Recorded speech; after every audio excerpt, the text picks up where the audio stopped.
Bonjour, nous en sommes au quatrième entretien de cette retraite qui s'appelle « Jésus t'appelle à le suivre, à témoigner de l'amour du Père avec lui ».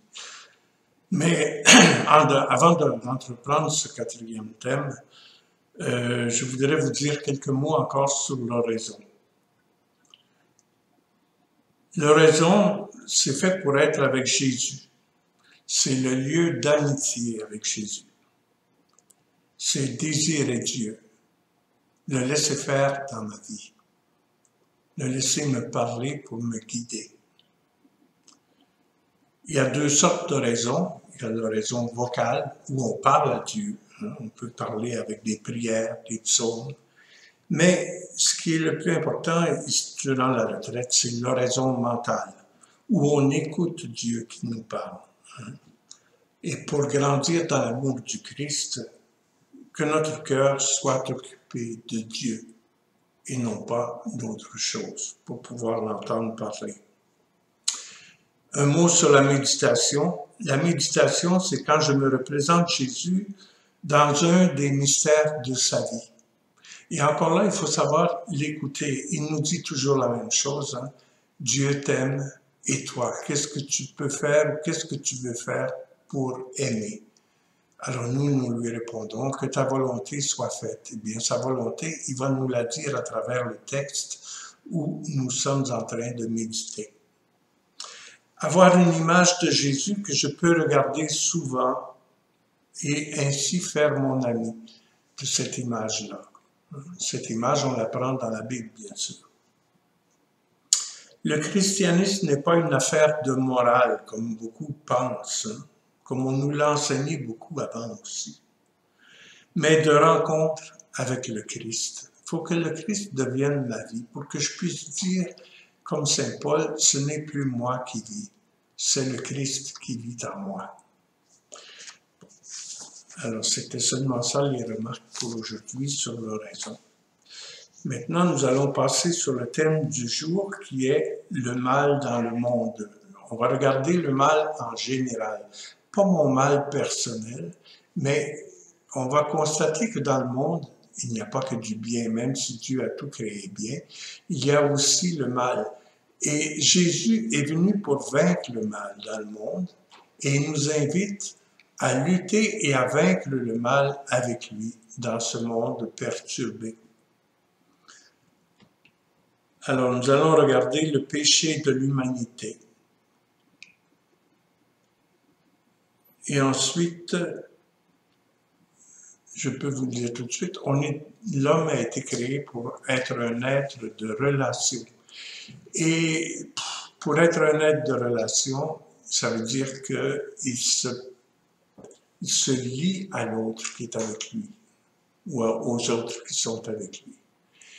Mais je vais en parler peut-être plus loin, je ne me souviens pas, mais nous sommes parfois comme des boules de billard. Vous voyez un jeu de billard, on frappe une boule qui va se cogner sur l'autre boule et va s'éjecter. Puis là, ça s'éjecte. Tching, ça part. Nous ne sommes pas des boules de billard. Nous sommes des êtres de relation. Et quand nous nous retrouvons, nous devons nous unir ensemble et non pas s'éjecter comme ça. Il y a beaucoup de monde dans le monde, il y a des milliards de personnes.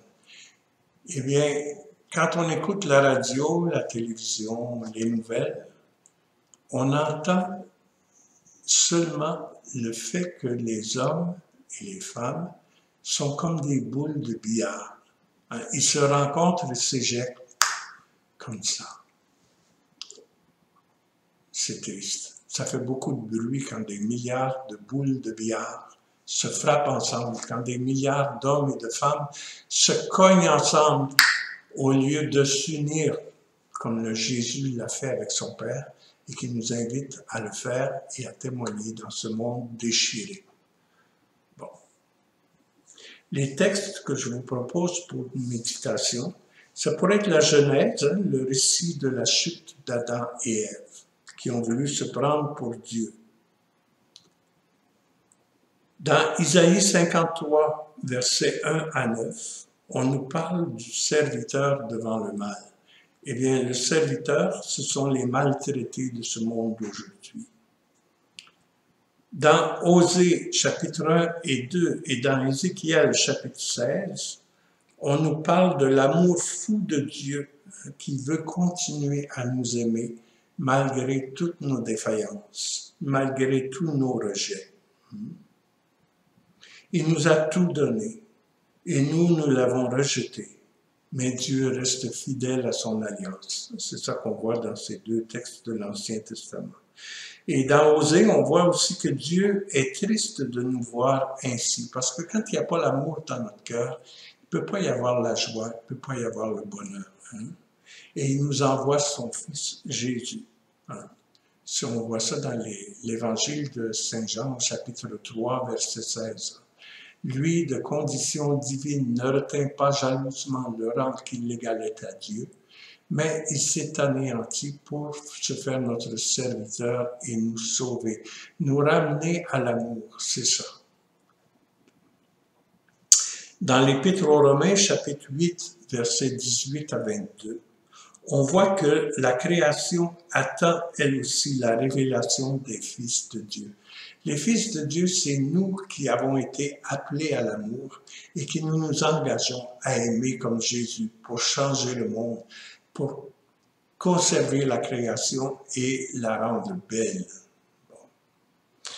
Alors, comme piste de réflexion, moi je vous invite à penser à Jésus qui lutte contre le mal. Il ne faut pas regarder le mal pour regarder le mal. Hein?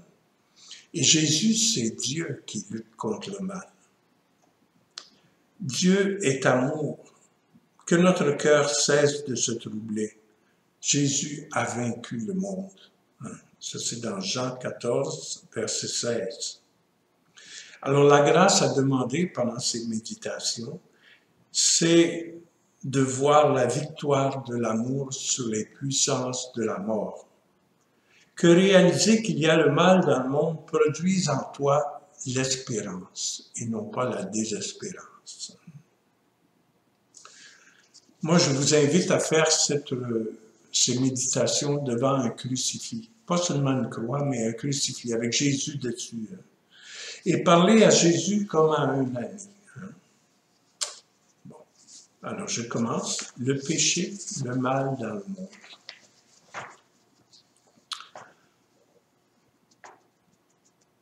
Le péché de l'humanité, on le voit dans le récit de la Genèse, c'est vouloir prendre la place de Dieu, ou vouloir se passer de Dieu. C'est ça le péché originel. Et je pense qu'on le voit beaucoup encore aujourd'hui. Hein. Surtout quand on est riche, qu'on a tout ce qu'il nous faut, on peut se passer de Dieu. Et à ce moment-là, on est pécheur. Pourquoi on est pécheur? C'est parce que, comme j'ai dit tout à l'heure, l'homme est un être de relation. Hein. Mais quand il pêche, c'est qu'il veut se protéger et profiter de l'autre. Ce que j'ai, c'est à moi et je ne veux pas que tu en profites. Et là, je vois l'autre comme un ennemi qui pourrait venir m'arracher ce que j'ai. Hein? Alors que Jésus, lui, nous demande de partager avec les autres. C'est pas pareil. Hein? Et c'est là que nous devenons comme les boules de billard hein, qui s'entrechoquent au lieu de s'unir. Le péché de l'homme, c'est de consentir à la tentation de se passer de Dieu, de ne pas avoir Dieu, même de renier Dieu. L'homme est victime du mal. C'est pas lui qui a instauré le mal dans le monde. C'est pas Dieu non plus. On ne sait pas qui, mais en tout cas, il est là le mal, et l'homme en est victime. Il est vulnérable, il est fragile. Il a besoin de la force de Jésus pour vaincre le mal, pour ne pas succomber à la tentation. Il faut qu'il assume sa liberté aussi. Je pense que le mal pourrait venir un peu de ça aussi. C'est que Dieu nous a laissé libre de choisir. Ah, si Dieu ne nous avait pas laissé libre, il n'y aurait pas de mal dans le monde. Non, c'est vrai, il n'y en aurait pas. Mais nous, on ne pourrait pas choisir entre Dieu et le mal, entre Dieu et le monde. Et ça serait grave, ça serait triste. On a une liberté et Dieu nous a rendu libres pour qu'on choisisse d'être avec lui. Et c'est comme ça qu'on peut aimer. Un amour qui est un amour de marionnette, c'est pas ça. On ne peut pas aimer si on n'est pas libre de dire oui ou non à un geste, à une personne. Le mal, c'est pas dans le plan de Dieu. Il est inexplicable. Mais ce que nous savons, c'est que l'homme est tenté. Mais il n'est pas le créateur du mal, mais il est tenté de faire le mal. Le mal agresse toute personne. Pas seulement celui à qui je fais du mal, mais il m'agresse moi aussi. Si je n'aime pas quelqu'un, je ne suis pas heureux dans mon cœur parce que j'ai été créé pour être un être de relation et la relation suppose l'amour et non pas la haine, le rejet. Alors que faire pour sortir du mal, pour nous défendre? Le mal, on peut l'appeler le démon. D'ailleurs, même le pape François appelle le mal le démon. Et il est pire que le péché. Il veut torpiller ma destinée d'homme, qui est d'être un être de relation. Mais Dieu, en voyant cela, comme Osée l'a dit, il était malheureux de nous voir comme ça et il a voulu nous redonner la possibilité de nous reprendre et de laisser l'amour entrer dans notre vie. Et pour cela, il nous a envoyé Jésus, son Fils, afin que tout homme qui croit en lui ne meure pas parce que le mal tue, mais qu'il vive éternellement. Bon.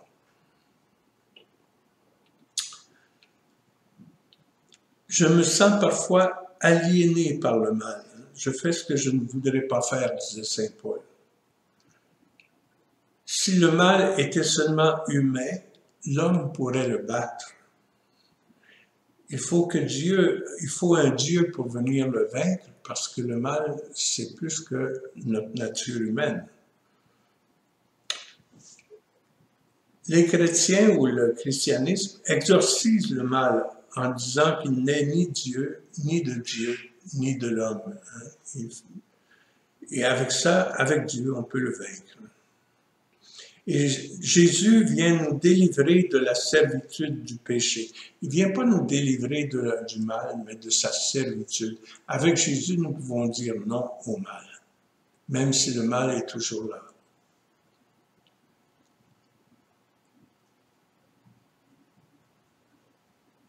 Le bon samaritain est un appel à combattre le mal. Ne pas faire comme ces prêtres qui traversaient de l'autre côté de la rue pour ne pas se salir les mains parce qu'il y avait un type qui était en train de mourir dans le fossé. Faire comme le samaritain, cet étranger, qui est venu et qui a pris soin de cet homme-là. Ça, c'est le bien face au mal. Alors, on trouve ça, le bon samaritain, dans Saint Luc, chapitre 10, versets 25 à 27. Alors, durant cette méditation, nous allons penser à Jésus qui lutte contre le mal. Et que Jésus, c'est Dieu, je l'ai dit tout à l'heure. Et faites cet exercice, comme je l'ai dit aussi, devant la croix. Et parlez à Jésus comme à un ami. Et je vous donne un petit conseil. À la fin de votre méditation, écrivez une lettre à Jésus sur tout ce qui se passe de mal dans le monde et votre réaction, votre sentiment devant ça. Écrire à Jésus une lettre sur tout ce qui se passe de mal dans le monde avec votre réaction devant cela. Et une fois que vous avez écrit la lettre, prenez 5 minutes pour vous reposer et vous reprenez votre crayon et vous écrivez la réponse de Jésus à votre lettre. Et vous allez être surpris de voir tout ce que Jésus peut vous dire à travers cette lettre-là. Après, vous pourriez partager ça avec un frère, une sœur, un ami qui est près de vous et qui fait la retraite lui aussi, ou elle aussi. Ce serait bien de partager sur ça. Votre réaction devant le mal dans le monde et la lettre de Jésus qui répond à votre lettre.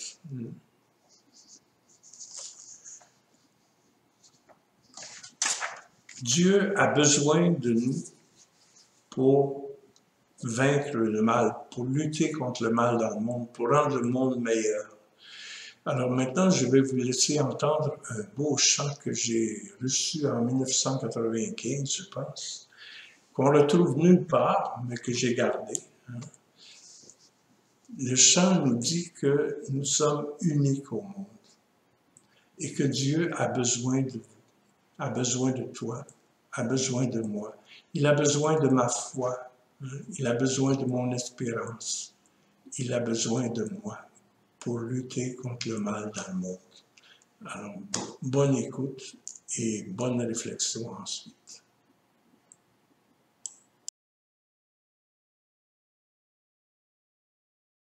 Tu es unique au monde. Si tu ne le sais pas encore, alors le moment est là, si tu le veux.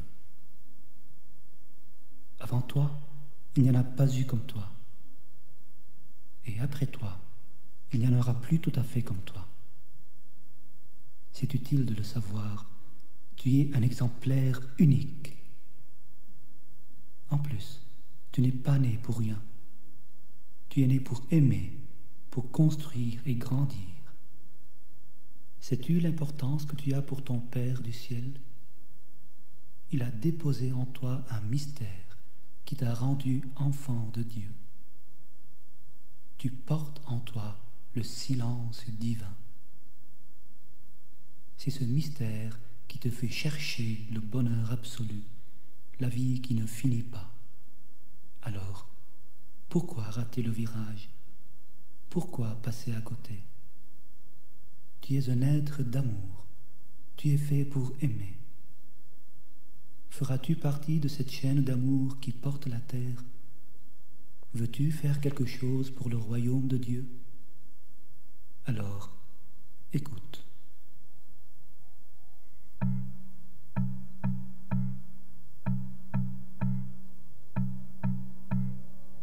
Dieu a besoin de toi, Dieu a besoin de toi, de ton cœur.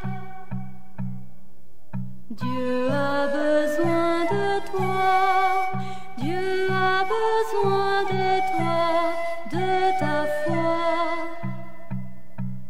ton baptême. Dieu a besoin de toi pour montrer son visage, montrer le visage de Dieu. Dieu a besoin de toi pour porter sa tendresse, montrer la tendresse du ciel. Le monde a soif de Dieu, le monde a soif de Dieu, sa tendresse. Le monde a faim de Dieu, le monde a faim de Dieu, son visage, son visage.